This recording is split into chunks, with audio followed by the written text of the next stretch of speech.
You know what that means, right? Let's check it out. Yeah, I've got the Opinel itch again. I got it really bad this time. Came up with an idea and I want to try it. Basically, it's going to be a combo. So it's going to take a little bit of planning and figuring it out and making some adjustments. And it's going to mean taking the Opinel apart. Never really done that. Here goes nothing. I went down to the shed, grabbed some stuff, came back. I got this a week or 3 ago, a 6-piece pin punch, and I got me a nice center punch. This, I think, needs to come with the rest of my orphans up here somewhere. There you go. Perfect. Brought this along because it's got a wider saw cut on it, and I thought maybe I might need that.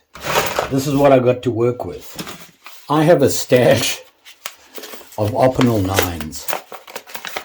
An Opinel 9. Bits and pieces here. I found this the other day. I forgot I had this. It's the Opinel locking system. 2-in-1. That's the plan. We put a saw blade here and they fold together, and then you've got yourself a pocket bushcraft Opinel. And I'm just not sure. And then I remembered I had an Opinel 12 that I'd ordered from Opinel, and it came like this without the vibro lock collar on it. They just sent me another one. So I had this one. It doesn't lock. I really like this saw. I have one that I modified. This one here. And it's one of my favorite things to carry when I'm out walkabout or just going camping. And look, it needs to be cleaned. Shame on you, George. Look at that. Need to clean that.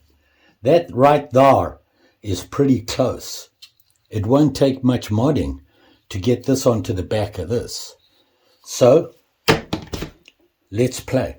Got all those wood pieces off, and now it's ready to go back in that sheath.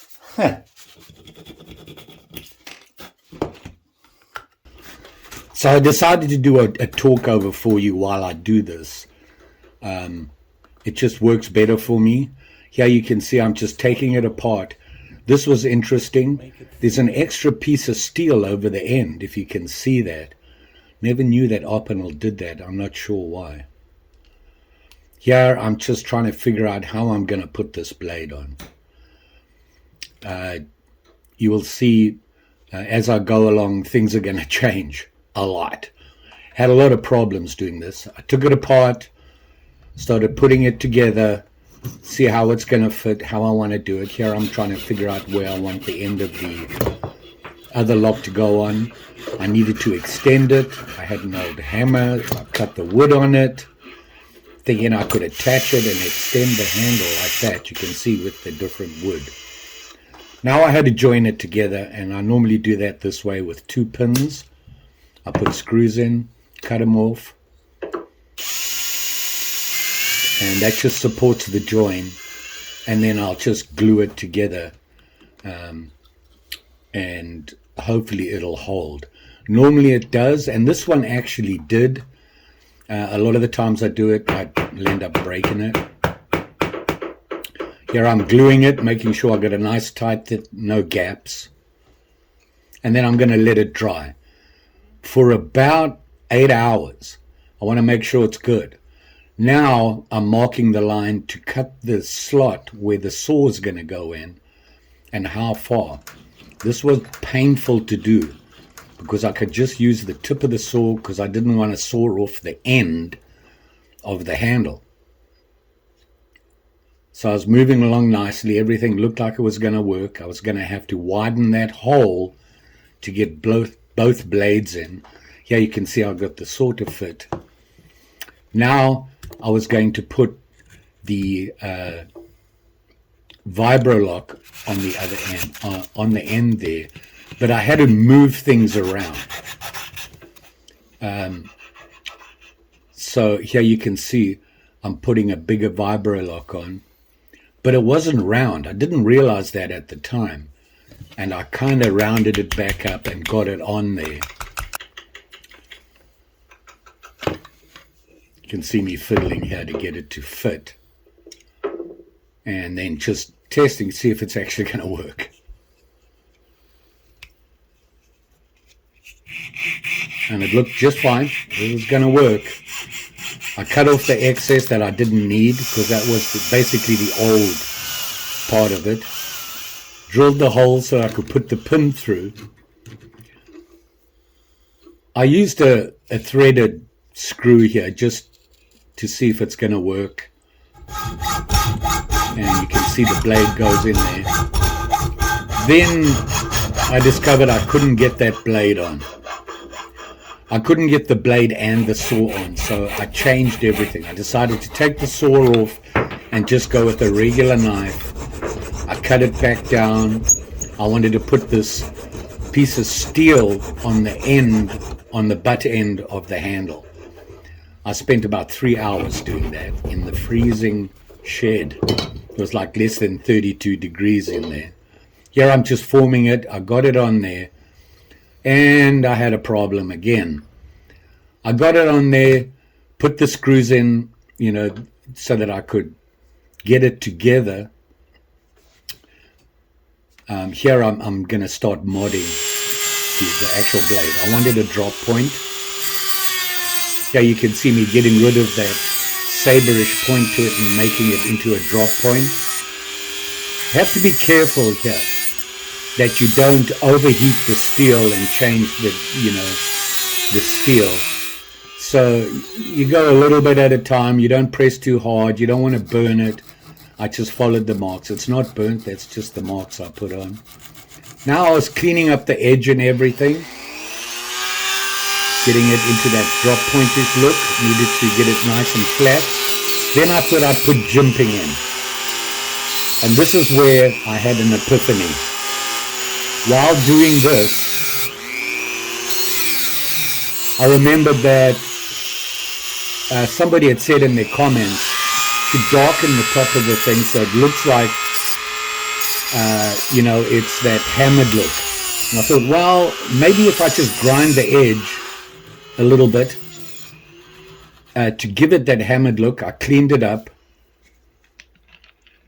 Here I'm just taping it off because I wanted to just patina the top of the blade, along the spine of the blade.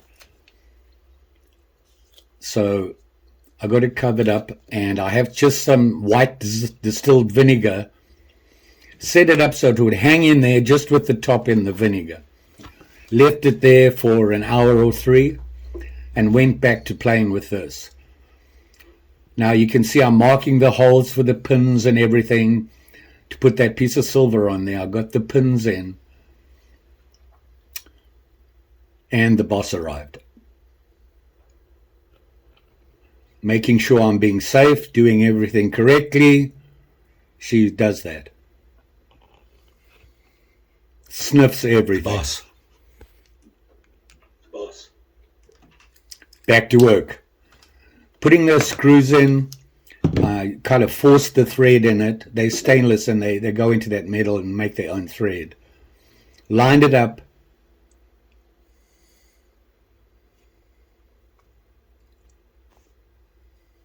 And then I went back and had a look at the patina. And here you can see it here. I kind of liked it. When I cleaned it up, a lot of the patina went away.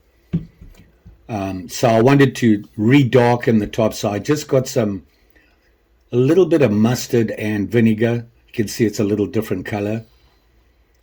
And put it on, and it gives it that weird look,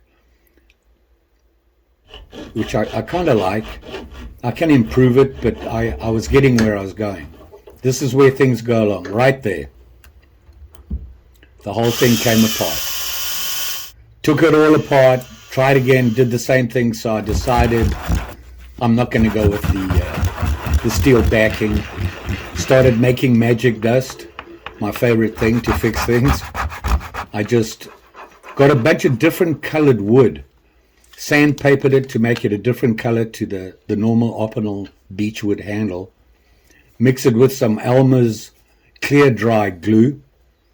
This stuff is way stronger than you think it is, because when it dries as hard as a rock. Here I'm just getting a basic shape. I wanted to give the handle a kind of drop off towards the back. You can see it there. Spent hours sanding it down. That thing was so hard after using that Elmer's.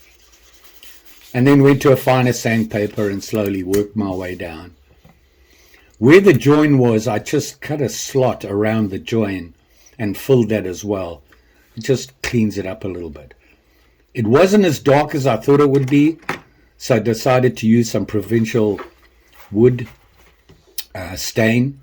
It just darkens the wood a little bit, not too much. And here I'm starting to work on the sheath. Getting the basic measurements of what I want. Here I'm looking at marking here where the stitching is going to go. And it's typically I come in about 1/4 of an inch, which is where the stitching holes are going to be punched. Do it all along each side. Cut off the excess at the bottom. Now at the bottom what I do is I measure the diameter of the knife, half it, and slice it off and leave that amount there, because that's where it's going to stitch together at the bottom. Here I'm punching the holes. What I learned here is I'm using a 6 pin punch. As I go along, I punch the first one, then do the next one, but I overlap it by two holes. And it helps me keep that line a lot straighter. You can see here, I'm doing it here. You see, I'm actually going back and using 2 of the holes I already had and lining it up. It keeps the stitch straighter. I wasn't doing that before, and my stitch line was a little crooked. This really helped.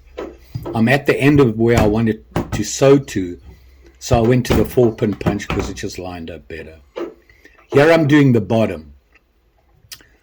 Now this here, I'm using the 6-hole punch from the corner towards the middle. But remember, I'm going to be cutting a hole in the bottom of the sheath as a water drain.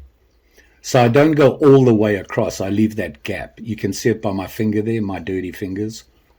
You can see when it folds in half, that's where I'm going to cut the hole. Now I'm measuring out how much thread I'm going to need to do the stitching. I am going to be doing baseball stitch. Typically what I do is I measure out 8 lengths of what I need. And that gives me enough left over that I can finish without wasting too much. Then I remembered, don't forget before you sew the whole thing together that you got to put the belt strap on first. Because once it's sewn together, you don't have access to the other side. Lined it up here. Something that I learned here is, if you saw there, I used the 4-hole punch on the actual belt strap. But when I punched the actual sheath, I used the 6-hole punch, which gives me 2 extra holes outside of the belt strap. And you'll see what I mean. I'll show you what I mean. The reason I do this is it really strengthens that stitch. If you don't do it, your belt strap tends to wobble a little bit.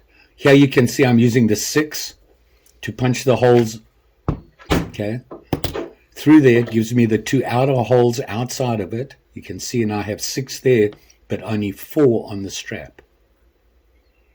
And I'm going to use those 2 outer holes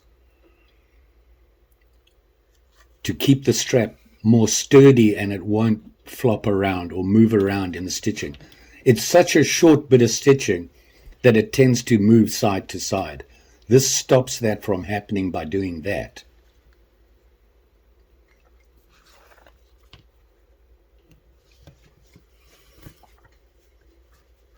I am no speedster, by the way. I am very slow at this. I try to be methodical. At the end, I'm going to cut it off, a little bit of excess. This is wax coated thread. So when you burn it, it actually melts, and you just push it in, and it spreads, and it holds the thread in. Can you see where I burnt them? I actually go back 2 holes once I'm done stitching, so I come back on myself again. That just makes it harder for the stitching to come undone. That wax it holds really tight. Here, that line I measured out, now I'm going to do the sheath. And I'm going to use 2 needles, 1 on each side of that thread, and I'm going to work from both sides. So I start at the bottom where the hole is going to be, going to thread it through there, and then pull that thread through so that I have equal length on both sides with the needles. That's my starting point.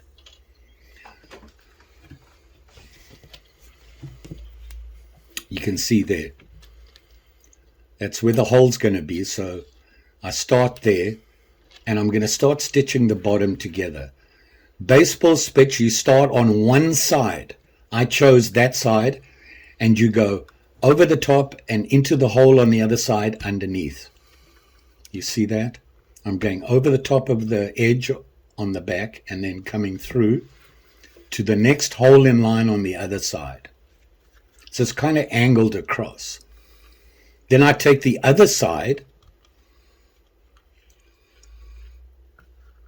and I come back over the top of my last stitch. This is important. You want to do that.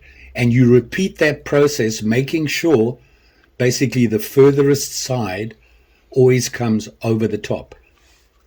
So when I'm coming from the plain side to where the belt loop is, I always go over the top of the other stitch. You got to do that to be consistent. If you don't, you will see it on the stitching. Starting off here for me, I've never figured out how to get around this. The leather's pretty stiff, and it keeps wanting to flatten itself out, you see there? But I found it not to be a problem. I can get a couple of stitches in that are really loose, and you'll be able to see what I mean about crossing over.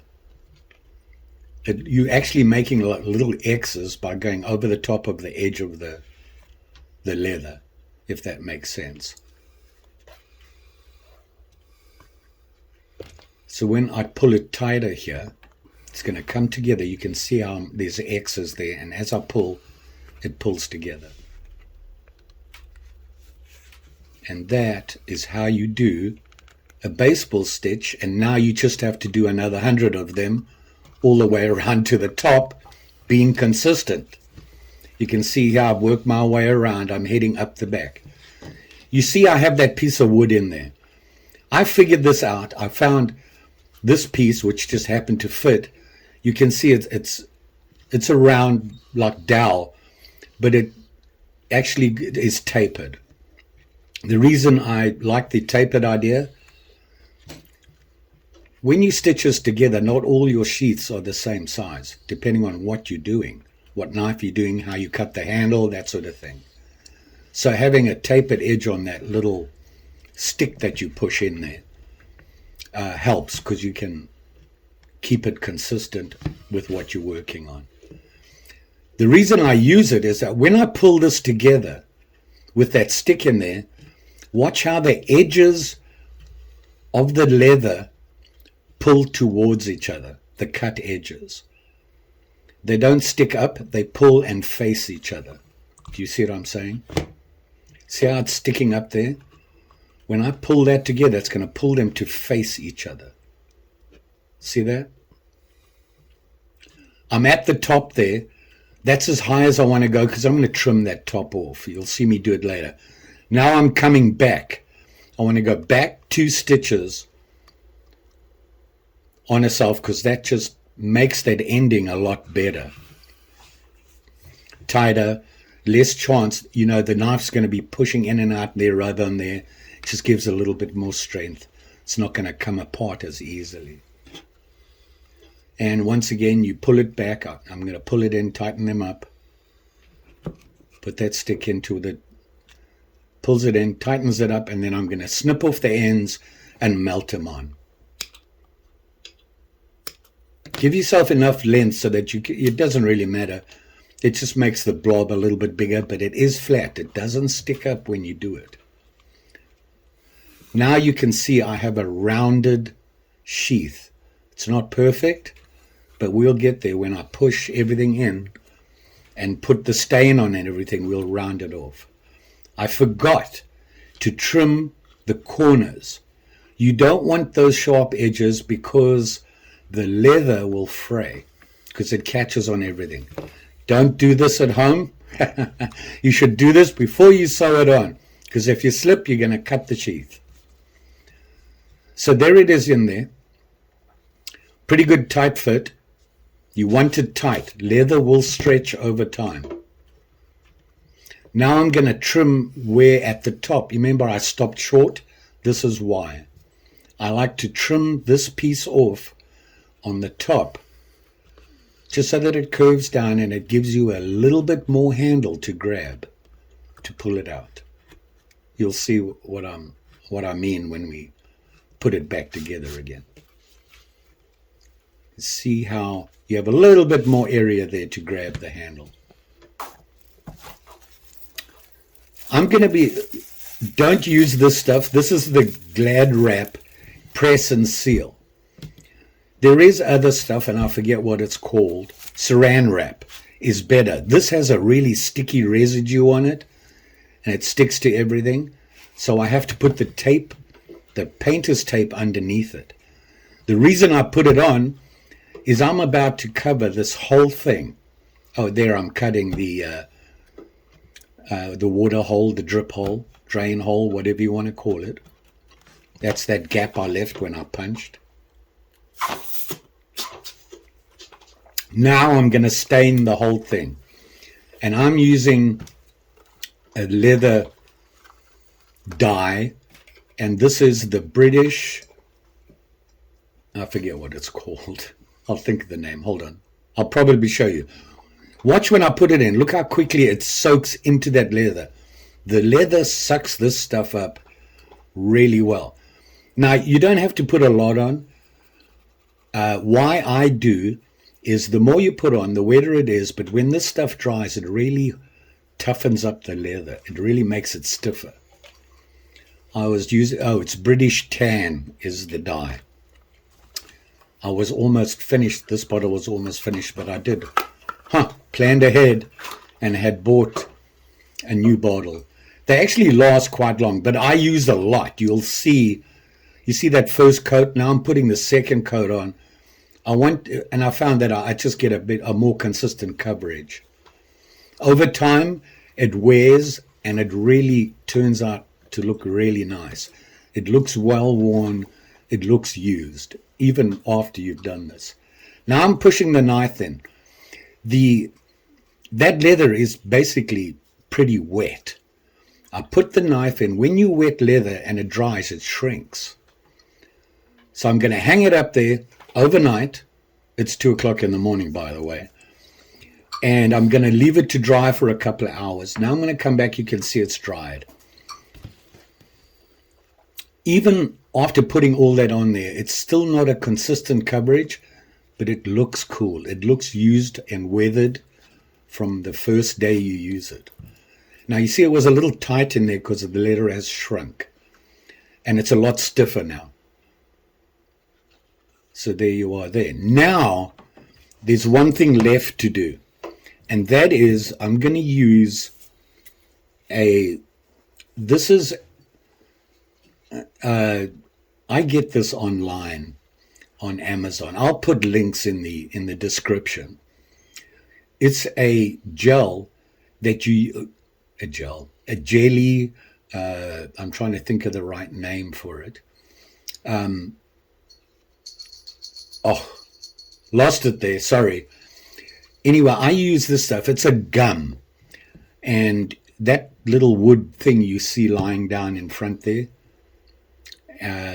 it's a great tool for this. Once you put that gum on all the open, cut edges of the leather, you can use this. It's called a burnishing tool. And it's got that odd shape because it'll allow you to get into spaces you didn't think you could. Because of the shape of it, it allows you to use, you can burnish anything with it. You don't have to rub hard. This gum that I use, a burnishing gum, if you let it stand, it soaks in there nicely, and you rub it and it cleans up the edges. It kind of seals the leather. Some people actually use beeswax to do this. It doesn't really matter what you use, you're just sealing up the edge, and it makes it look finished and worn in. Now take all that stuff off that I had on there.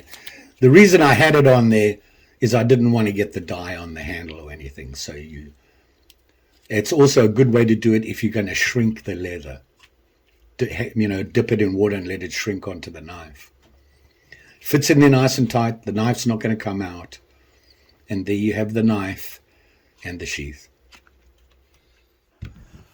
So there you go, campers. All my plans out the window. I really thought I could put that combo together. I just couldn't get it right. The handle wasn't working. I chose the wrong things to do. I should have taken it and did it on the number 12 handle. And as I worked along, I decided, you know what? I want to really work on the blade, try something new, try some different things. I really like the way the blade worked out. I really like that idea. I got that idea from a subscriber when I did my video and I said I need some ideas. Suggested that I just darken the whole top of the blade. I started doing that. Then I thought, well, maybe I can make it look kind of hammered finish. It worked pretty well. Can be improved. I'm just not sure how to do it. I don't know if I can actually hammer the blade, but we'll see. I always, whenever I do an Opinel mod, I always like to try something new, to add to it, to improve it. I had some problems with the handle, so I had to, it kept breaking off. I couldn't get it to stay together. So I just got some of my magic dust and I made a real big blob of it and put it on the end, let it dry. It worked out pretty good. Here it is here. And as you can see, I did the sheath my normal way. This time I did the baseball stitch, and I've been asked by a couple of people to show how you do it. Hopefully that helped you. My leather craft, my stitching, I'm horrible at it. I struggle with it, but I just work through it. And it can be a real struggle for me, but I kind of like the results. Not quite as good as I want it, but I'm getting there. It's a lot more consistent now. I'm getting a better stitch out of it. I like that. I think the more I do it, it'll get better. The real problem I have is this corner, but I'm getting better with it. So that's the sheath. Here is the knife. Like I said, it started off, I wanted to do a combo. I couldn't get it to work. I'm going to have to think about that some more and figure out how I want to do it. This is what I landed up with. Darkened the ferrule on the vibro lock. If you look, it doesn't look that bad there, but if you look there, you see here, I have a gap. It still works fine and everything. I just would like to have seen that up against the wood really nice and tight. I still used a bit of the wood and then just finished it off on the top with my magic dust that I use. I left the blade. I didn't put any finger things in it.